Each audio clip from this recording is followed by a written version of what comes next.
Greetings YouTube and welcome back to Grognard Games. My name is Martin, I'm your host for today, and I'm really pleased to say that this particular video marks the beginning of a brand new series for Grognard Games, and this series is going to be a series of conversations with the wonderful gentleman by the name of Robert Kuntz. And for those of you who are not familiar with the name, Robert was one of the original playtesters for Dungeons & Dragons back in the 70s, and he also playtested Chainmail and numerous other games, and he's been creative and developing new concepts and ideas ever since then. He's got he's blown my mind, actually, to be absolutely blunt, with concepts, how to go about doing things, what to look for, and I'm not going to go too much into the detail because there's just so much to cover.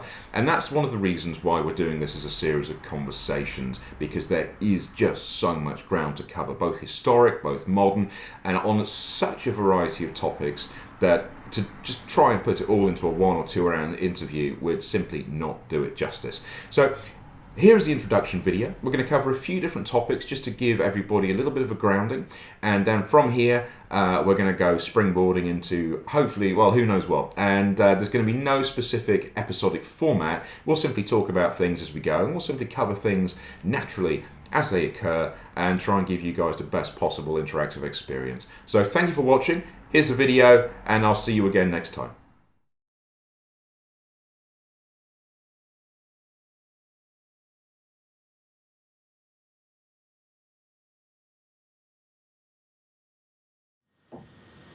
Back in 1968 was a precocious young little gentleman by the name of Robert J. Kuntz, who at some point during the course of that year met Gary Gygax. And with me today is Robert Kuntz, albeit a few more years advanced, but not too many. Robert, could you tell us what it was like in the late 60s when you first met the Gygaxes, and what was kind of happening in terms of games around that time when you were getting involved in the scene? Mostly board and miniatures games, but that wasn't for the war games part, but we played all sorts of games. I mean, anywhere from 20 questions to charades to pinochle, the bridge to cribbage, and all the kids had their favorite picks as well, the Gygax kids. And but for war games, Gary was first rolling out his classic warfare, which would become classic warfare. We were playing that on his kitchen table on with unpainted Airfix figures, Roman legionnaires and so forth, and affixed to balsa wood stands with green modeling clay. And later on, of course, and I think they were published in '75. Classic Warfare was, or '76, one of the two.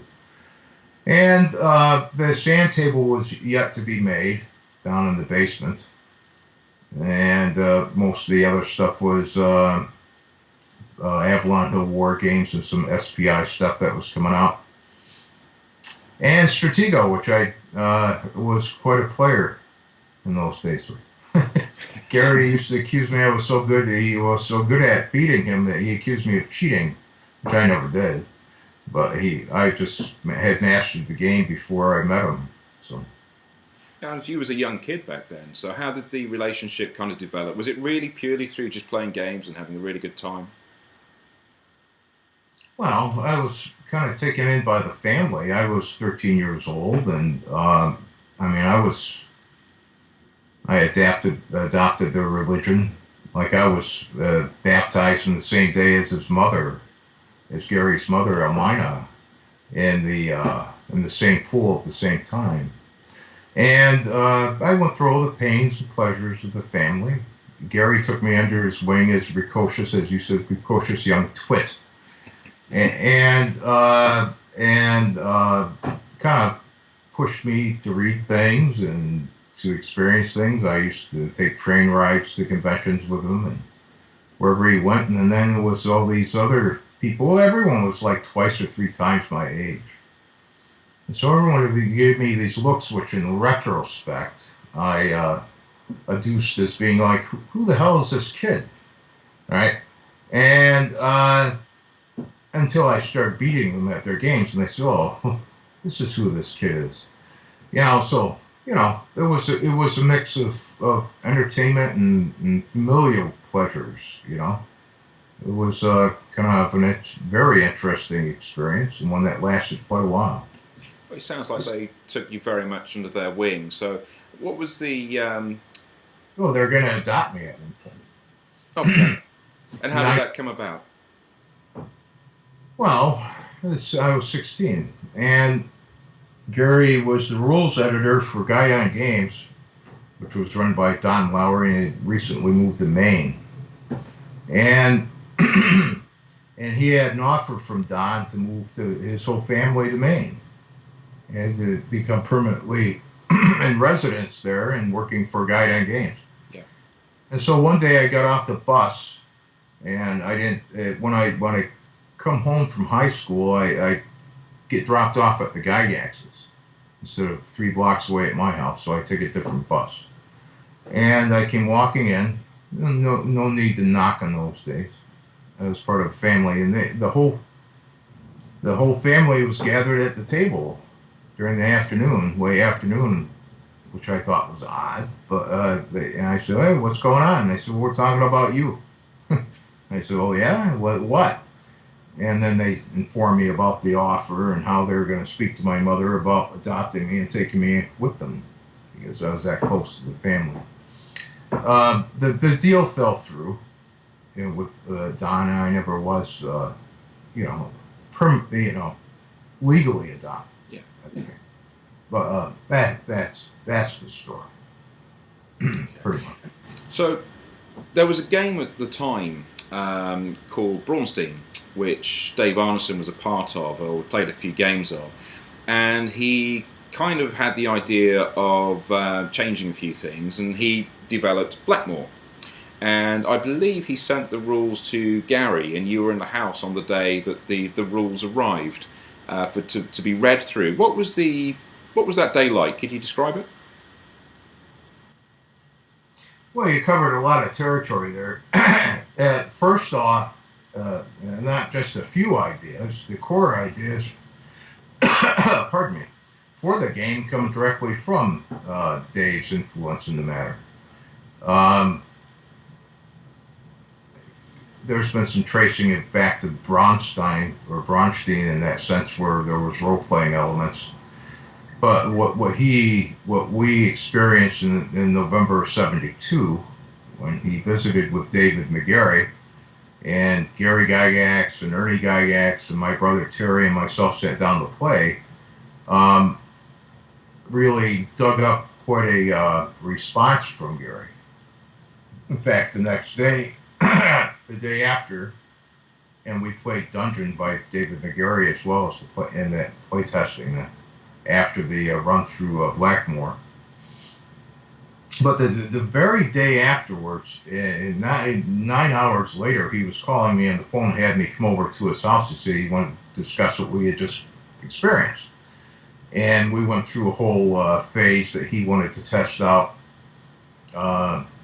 for using this concept as a way to generate stories. So we sat down and spent 2 hours of me especially DMing him in this open form. Yep. And he brought up pencils and graph paper and essentially he said, "I'm going to be a player. I'm going to move across this empty area and you're going to describe the terrain and what I see." And we drew that, and I drew the maps, and he didn't seem satisfied with it, right? So we never pursued that beyond about 2 hours of doing that. It was about 2 weeks later. In between, there was what I termed a furious communication between Dave and Gary by phone, and then the manuscript was mailed to him, and he asked me over to read it. And I sat down, and he checking on me periodically as I was looking through it. And essentially, about halfway through it, he noted that they had to be codified, recodified, and essentially rewritten.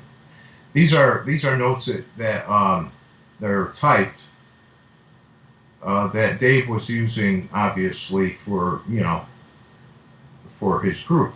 I don't think he had any intention of publishing these. He was just using it as just as we all did back in the day. Yeah. So this is why they're stream of conscious parts here or there, which he could understand, which most people couldn't by transference unless you organize them into a set of rules that were understandable. So, I didn't get much out of them other than recognize some formulas in them that I had seen played or used in Stratego Zen, Wesley's Stratego Zen. And that's about all I know about them. I mean, I read through them. They didn't inform us of the experience that we went through in the game, because essentially Arneson didn't bring out copies of the rules when we were playtesting or going through that first play session. He said, well, roll dice. He did all the calculations out of sight, so we didn't know the process. And when we looked at them, I couldn't understand by comparison what the process would have been. Okay. And what were the early play tests like then? So you went from this bare beginning. What was the atmosphere like? How did you play, and how did it grow, and how did it sort of culminate in the brown box? Wow, that's a lot of territory. Gary sculpted the first 3 maps for the dungeon. Yeah. The rest of them would follow. That's probably late 72, and the rest of them would follow in 73 as he continued adding on to the castle. So he didn't do it all at once. We probably started with less than 10 pages of rules, though he was constantly typing and updating them. So they got to the point where he mailed them out. It was probably around 50 pages, I guess, which is the number which seems consistent. But when we, with what's out there right now, but we started with less than that. We just tables and the ideas. The game was just a huge imaginative, conceptual expansion for us. We were dealing with closed models at that time, yeah. in war games and miniatures games. And now we had this convergence of a different idea, of, hey, you can do anything. We can do anything. We're not limited to a scenario, right? Like we were, in a board game or a miniatures game. So we were able to test the out of the box play through. We just kept on going at it. You'd have to be more specific about what you'd want me to describe. I mean, I could go off in all sorts of directions with that.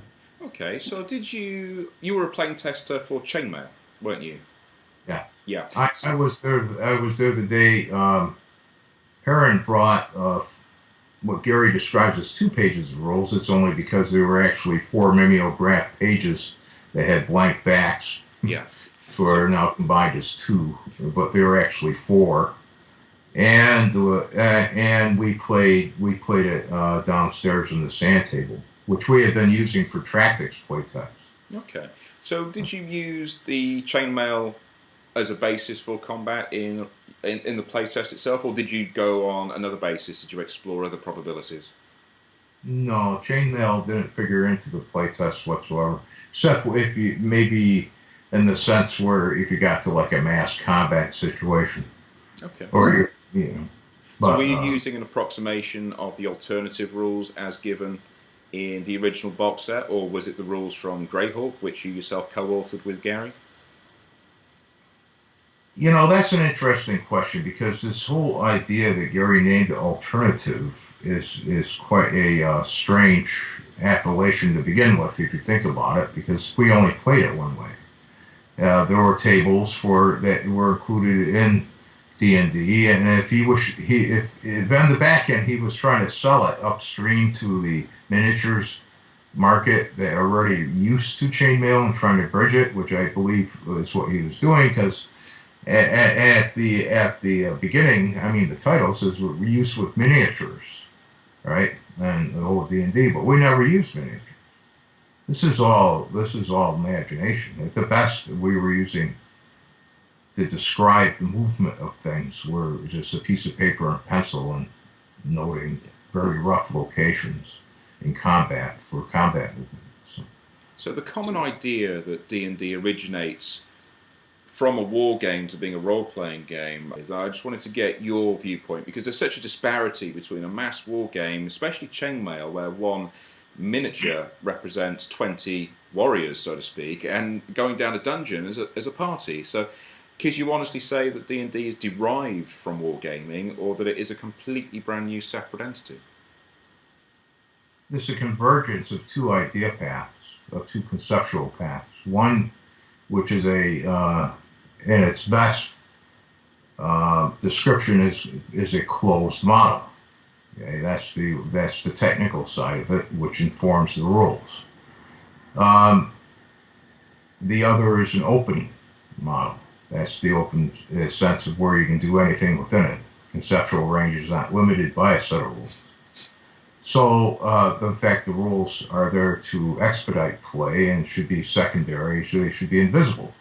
Get out of the way of it, as they did in the playtest. There were no rules in the playtest. We sculpted these as we went along, so that meant we were already exercising the open form concept stuff, and it doesn't derive explicitly from war games. At best, the two paths it derives from is war games for the technical side of it. And you could even say, the map, derives from the board game or something of that sort.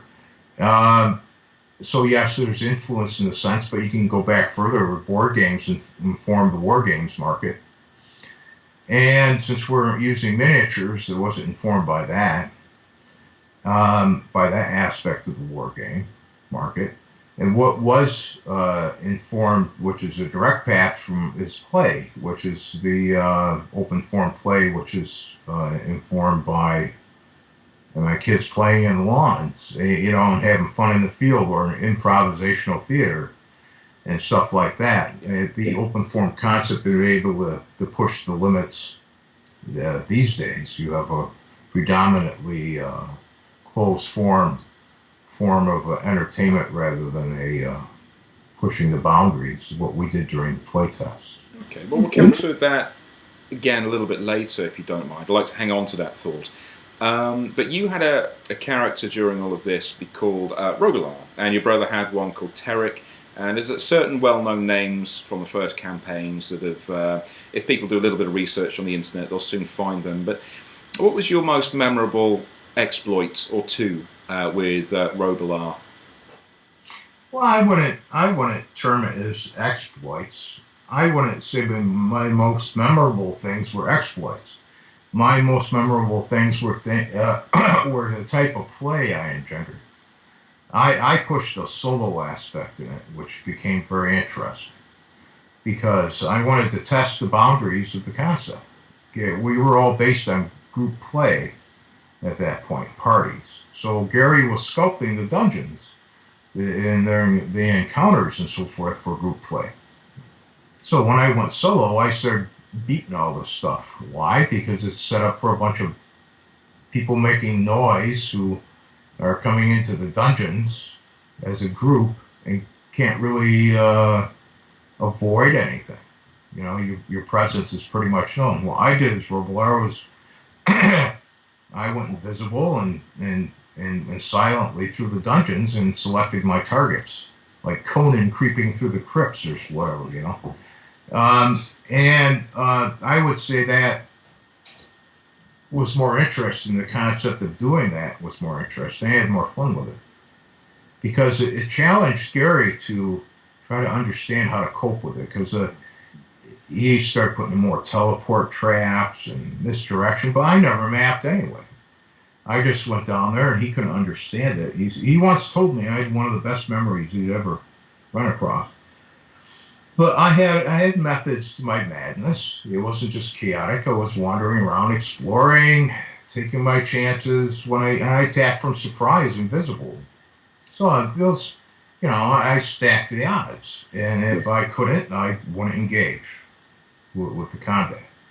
So it was fine-tuned down to a point of saying, I've explored the area. There's no reinforcements. I've isolated a target, and then I went after.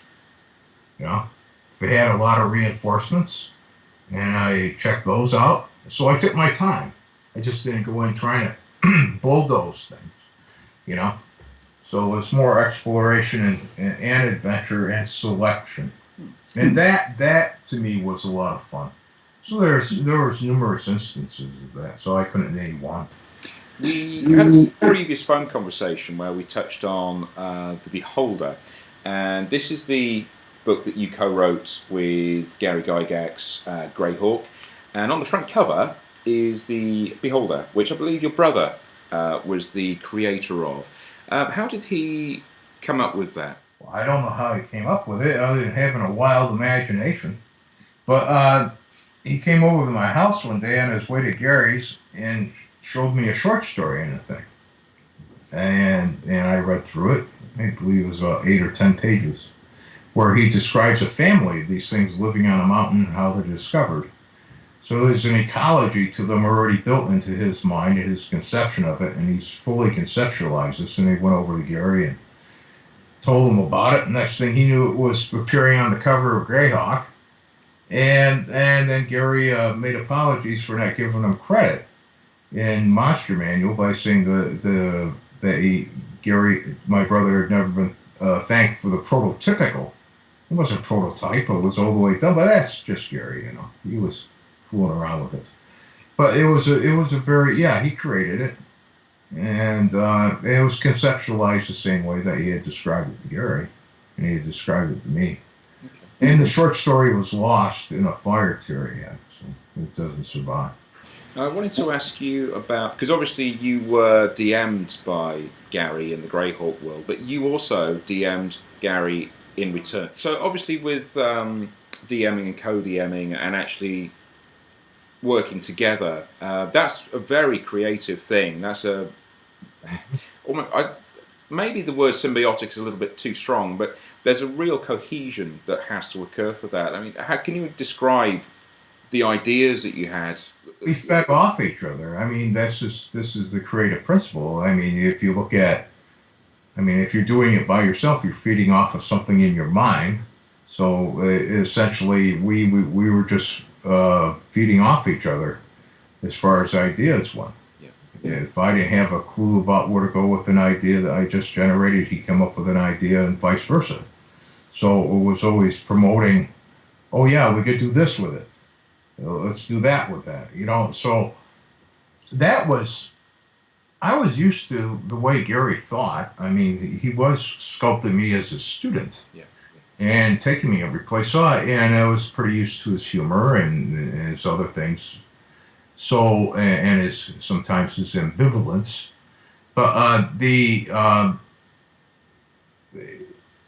it's very simple. It's just when you're playing around with things, just like anybody who plays around with ideas, you came up with strings for them.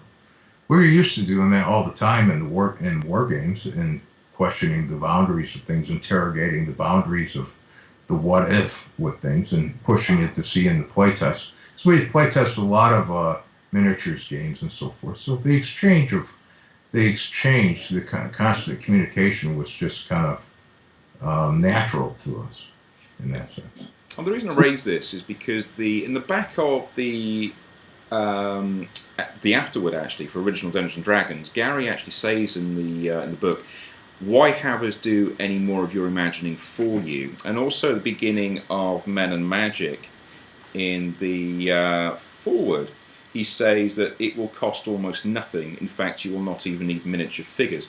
And there seems to be a huge divergence between original Dungeons & Dragons, what Dungeons & Dragons became with Advanced Dungeons & Dragons, and which has then led on all the way through to the current day iterations of the system. Yes. The old conundrum that no one asks questions about, or they try to explain it away through standardization.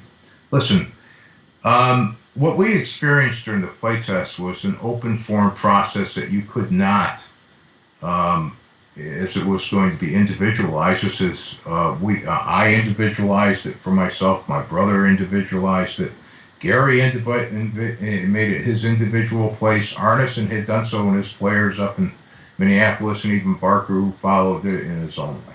This was supposed to be an individualized process for people. So why have us do all your imagining? Is as much as saying, hey, listen, we've imagined this stuff already for you. Go crazy. You know, it's just like giving a kid a Lincoln Log set and say, you know, go crazy, Mark. Make something out of it. We essentially put the framework down there. And there's another point, I think, in the introduction. I think you quoted the preface and called it the introduction, but with the foreword. And where he says in the introduction, these, I can't give the exact quote, but it has to do with there are no laws. Okay? There are no, or new laws can be added and create, you know, differing and unique situations. Because that's what we were doing during the playtest. There was this constant shifting of what was going on, the expansion of the concept, and the running with it. And then outside of that, outside of just the playtest directly in Greyhawk and El Raja K, there was other games that were having their limits pushed by using the concept. People started other campaigns. We were playing around with gods out in outer space. I created a space map, and people, it's like, you're now a god. This is within the first year. This is how much, I could go on with a laundry list of things that we were experimenting with. But in this particular case, I had my players say, well, how do we move? And I said, well, you're a god, just point. You know, let's not worry about this. So the conceptual range was being pushed. So why have us do your imagining for you? You have everything at your disposal to do it all for yourself. It was a very honest appraisal of what we had experienced during the playtest. And that is pointed out at the beginning, of course, that was open and individualized, like it's not going to cost you anything, you know? And when he says, fool around with the laws, they're not consistent. This allowed an individualized process to occur with everyone, as it was doing.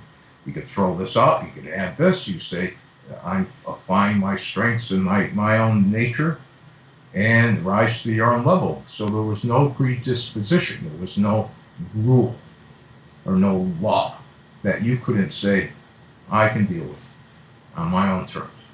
So it's an honest appraisal. And what you're referring to is the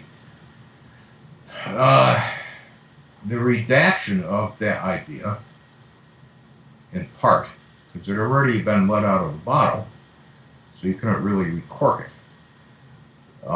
When AD&D came along and Gary started to say, hey, if you drift too far away from this idea set, then you're not really playing the game. Okay. But the game was however you damn well played it. So not everyone bought that. To this day, though, that model has been, and it is a model, it's been codified and perfected by those who now control the D&D name.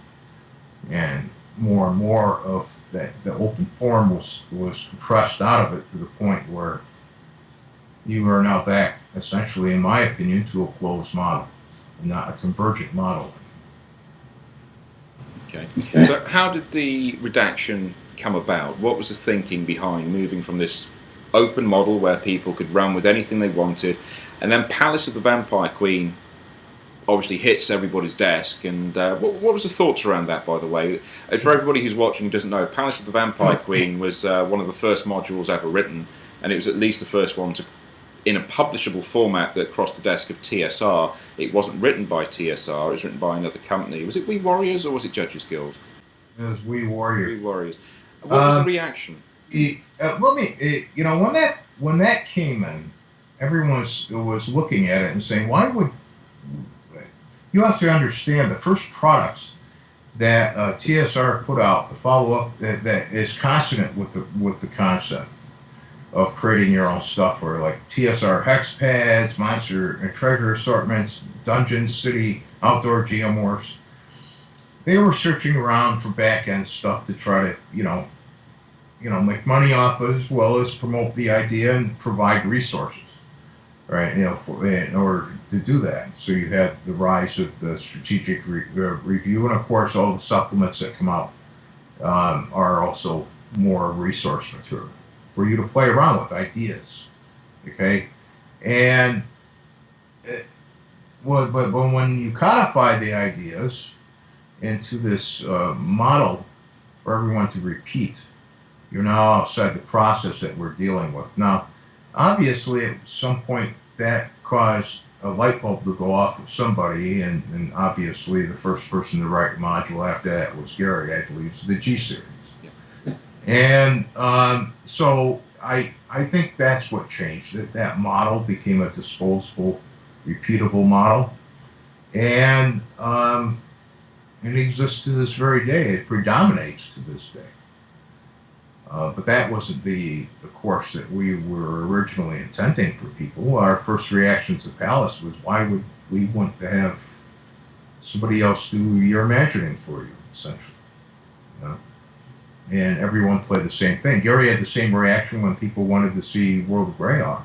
What do you want to see my world for? You can create your own. So, things change a bit. And then there's worse ways of making money and entertaining somebody with a model like that. But this essentially flies in the face of what we experienced in playtest, and letting everyone rise to their own level instead of coming down to one imagined one by one person and one model as whoever created it. So, do you see a way to break the cycle? Because it is a cycle whereby, in addition, if a game comes out, it runs for multiple amounts of years, and in that period of time they can release multiple products for that, but then it needs to be, there's only so much bloat that something can actually take. And I'm not specifically talking about D&D here, I'm talking about lots of different types of game in the role-playing genre. And then it simply gets kicked out, restarted, some of the rules are changed, tweaked, or thrown out wholesale and replaced, and then the whole product cycle starts again. And it's a repeatable cycle. It's because it's a disposable cycle. That's why it's repeatable. Once you're in a cycle of disposability, you have to, and you're in a not what I call you're in a competitive field. You see, when D&D was first created, and it merged these two concepts, this was unprecedented in the history of games, in the sense of this merger. So D&D stood on its own legs as being distinct. And the reason it was distinct is not only did it use mechanics in the closed form that they were presented for rules to understand the processes that were normally needed once you were outside the realm of play and imagining things. But the play aspect of it was kind of brought up again and kind of enlivened in the sense where you're a kid now with your understanding of life as you've now been informed by it, and now it's like a regenesis of play. Okay, so that's what made it distinctive. That was the play aspect of it, the open form of it. Once you redact that from the game, you're down to what is essentially a mechanical system, which has no distinctiveness to it anymore. So when people started to compete with TSR, you're just in another form of the same form of entertainment. There's nothing that's distinct. So the long answer to your short question is that when you're in these repeatable cycles like this, how are you going to differ it up when people are coming in and imitating you? Okay, so you reboot. You say, we found some new stuff. It's new and improved. We've heard the whole thing before. It's 20% more. We put 25% less salt in it. There's 25% less sugar in it now. Well, what the hell were you selling us before? You know, and why? You have to understand. You know, look, these companies nurse these ideas and their models for as long as they can bear, and they usually will not shift out of these. You know, I was in sales for 12 years. I was a marketing manager. I worked for a nationwide company. I know how it all works at the top and how they all think. Okay, and these people will not move. It won't move until their bottom line moves, and until you can complain till you're bitter in the face about something, and if their model is working and it's still creating above the line sales, baseline sales, they're not moving. It's only when it shifts usually do they move. And at that point, they have a nice little reason for it. Oh, we come up with a great idea. This is going to be the best thing since frickin' sliced bread. You don't even need the jelly for it. It's somehow manufactured into the bread now. So anyway, this stuff comes out of business, and when business tends to put things down to a lowest common denominator and push the envelopes only when they need to. And they become established because they resist any pushing against it. They push back. Now, we had this example when we were before D&D was published. We knew all about the closed models of these companies, and we all knew they were established and making money off these models. We can go back to Avalon Hill and SPI. So and they were doing very well at the time. So if you go back and they have this before TSR became TSR, they offered the game to not only Guidon Games but to SPI and ran it by Avalon Hill. And but outside of Don, who was very respectable, Don Lowry, Avalon Hill essentially, from what I understand, kind of laughed at us.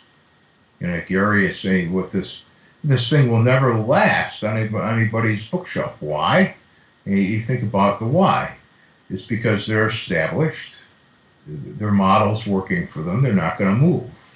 And so they're looking at something that's innovative, and they can't even see it because they're basing everything upon their model that's in existence. And so they rejected it. And we all know that their whole point back then, when people saying, hey, this thing will never last on a gamer's bookshelf, well, look behind you. So essentially, they were wrong, and of course, then they tried to, Avalon Hill at least tried to then dovetail in behind the success, and being the business people that they are. But this is why these models stay in existence for perpetuity, because they get attached to business, and business, which they keep them exactly where they are and are very resistant to moving it if it's still working. So is Wizards of the Coast very close still in what they're doing to what TSR were doing with the beginning of AD&D and creating the model itself to publish more material? I would say they perfected the model. Back then, I mean, you even had instances of the open forum still in existence because it couldn't be gotten rid of. It was occurring in the Dragon magazine, and you saw bits and pieces of it elsewhere, and in homebrew play, which is where it really comes to fore. These pre-made adventures don't allow for as much room to be creative and to expand with the concept itself. Because these models are closed, like an adventure is a closed model. You have a throughput of ABC and all that kind of stuff going on with the resources, preloaded resources, and conclusions that everyone gets to reach. They might vary a little bit, but it's going to be the same conclusion for the scenario. Just the idea, the name of module is a mode, is a model. So there you have something that's very mechanistic. So I would say that they perfected that model. Well, you've pretty much never stopped writing and doing, creative input and publishing new materials. So what are you working on at the moment? Too many things. I'm always working on too many of them. I would like to finish one which I'm working on, which has very little to do with any... I have some contractual obligations, but the ones that my baby, so to speak, the one that I give up everything for, that I've ever published. Okay, and I don't say that lightly, is this the whole idea of the open form concept and how that influences people and transforms them, like we were transformed during the playtest of D&D. I mean, I could go into lengthy discussions about it, but then I'd have to kill you afterwards. Okay. We've touched upon parts of it, but I'm getting it down to its base form, I would say, so everyone can take a look at it and understand not only what we went through, but what's possible with the conceptual range of it. Because these models now exist have to disappear in order for the open form concept to come back. They're chained to it now. In my opinion, and I don't care if this starts a shitstorm, I hope it starts a whole bunch of people talking about it. But in my opinion, after having experience from the beginning and beforehand, understanding these models in the industry, and seeing what we went through in the playtests, where we reaffirmed, which is reaffirmed with Gary's quotes in the OD&D, that humans are essentially vehicles for creative transformation, which is what we went through, rather than mechanisms, which is what, when you play in mechanistic models, it tends to set up patterns and expectations, and doesn't have the range as these open forms, like I said. And I'm addressing those issues. I'm not only addressing them, but I'm posing solutions to this. So when you say closed model, can you be very specific and define what you mean by a closed model? Well, when you create any system, it has a model. Okay, everything has got a model. Okay, when you start creating, let's say, a board game, you say, I want to create a certain. This happens. We have battles on it. It's the Battle of Waterloo. Okay, and we go through it, and it's a model of experiences. There's only certain inputs that you put to it to where you finally reach an imposed solution in it. It's pre-fed. There's certain amounts of data streams that go into it. There's nothing else that can interject into it because it's a scenario. Okay, it's in a box. That's a closed model. You're saying this is what can happen in here. This is only what can happen because we predefined the resources, and that's how closed models. You can usually identify them. They have predefined front-loaded resources that don't vary too much, and you can only react to them in a certain way. Okay, you can't expand them. So they're meant to be expended within the model. Okay, they expend, they don't expand. There's a little intricacy when you start measuring this, when you look at a role-playing model, because what people tend to judge by whether it's expanding is the play, right? The play aspects, the elements, how you're playing around with the elements. But still, within closed models, that's a little modulation that you're going to take into account. But mostly you just go through the same set of A, B, C. You have a problem. I'm referring to adventures here, which basically work well with closed models. You have a A, B, C structure of your problem, resource management, and solution. And all these things are all front-loaded for you. There's the scenario, what you're supposed to do, the resources you have either within the scenario itself or that you bring into it, and then the solution.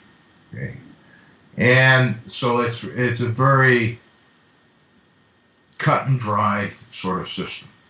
Okay, systematization. It's more akin to a scenario we play in a miniatures game. Okay, we're saying we have this on each side, and we go through it. And as far as entertainment, there's a lot of entertainment derived from these things. But the open form concept, as we expressed it during the playtest, goes way beyond that. You continue pushing these.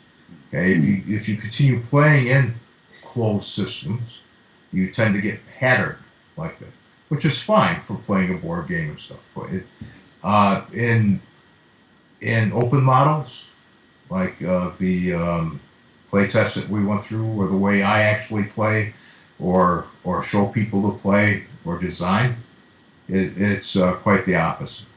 Okay. So do you feel that a lot of games these days are more almost as if you are playing a board game, because you have a preset story, somebody explains the story, and you simply follow the patterns like a board game, and you come to the conclusion, and it ends? Well, that's pretty much what it is, isn't it? I mean, if listen, we can all derive entertainment out of these things, right? I mean, it depends on where you want to rise to with it. My problem isn't with the entertainment value of this industry. In that regards, I think they're entertaining people to death. Okay, there's so much entertainment out there. There's so much competition for it, and for your dollars, that's all fine and dandy. This is a game, okay. But there was another side to the game, because this is a convergent concept that is still very young. Okay, I mean, if you look back, this is now reaching a generational push. Yeah. Right? And there's more to this, there's more legs to this concept than going through these closed models. But the only way you're going to discover it is to get outside of them and push the conceptual range that we established back in the playtests, and to say that there was no limits to it. Now, settling upon these models is all fine and dandy if you just want entertainment. You know, what is the concept? Is the concept playing these games in these regurgitated forms, in these mechanistic forms? Or is there more range to it? Is there more that we can do with the concept? Certainly, in some instances, when I start comparing what we did during the playtest and all the offshoots of that, that laundry list I mentioned in passing, I would say that we were pushing the realm of the concept constantly, unlike today, where it seems to have rooted into a certain model of disposability, where it's that everything is being patterned and we're expecting it. And this compares very favorably, in fact, to what Avalon Hill was doing with their CRT system, which was a combat results table and numerous of their games that they tweaked with their board games, but used the same CRT, and they just tweaked. It could be called, it was D-Day or Waterloo or Stalingrad, and it was just tweaked. But the conceptual range of their products changed when they came up with new ideas for, like, Midway. Okay, so even in the closed models, they can change it. Here, I don't see a lot of change in the market. There's just a linearization of it. It doesn't matter whether you're going sideways with your linear pattern mechanics with skills from Call of Cthulhu, or whether it's vertical with inverted pyramids from D&D and its other clones or other games that are similar. Actually, they're just tweaking it a little bit. It's still linear grade sort of thing. Is this how far we can take the concept of role-playing and the open form concept? No. The first game that came off of it was not an imitation of the model that TSR presented. It was GDW's On Guard. It went a completely different direction with the concept of role-playing. Have we done that today?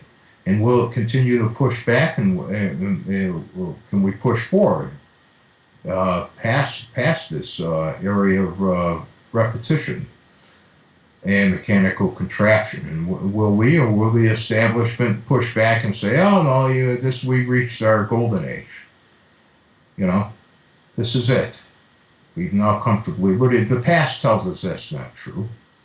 It told us then, when we created D&D, it wasn't true, that we hadn't reached the established viewpoint of what the day was telling us. You know, those in the day were telling us, you know, that this would never last on the shelf. So this concept has more range than we are giving it credit for, and what we're projecting into. I think that's absolutely the ideal point to leave the conversation at, Rob. I'd like to talk to you more about springboarding with creativity and the possibilities that are available to people, not just for role-playing games, but for fiction writing or whatever it is that is their endeavour, their interest. And I think creativity, and I think I'd like to talk to you a little bit more about Sir Ken. To everybody watching, that will become more apparent as to what I mean by that in future conversations, as this is going to be an ongoing series. Rob, I'd like to say thank you very much for your time, and I will see you again very, very shortly. Thanks, Martin. Thanks for watching Grognard Games.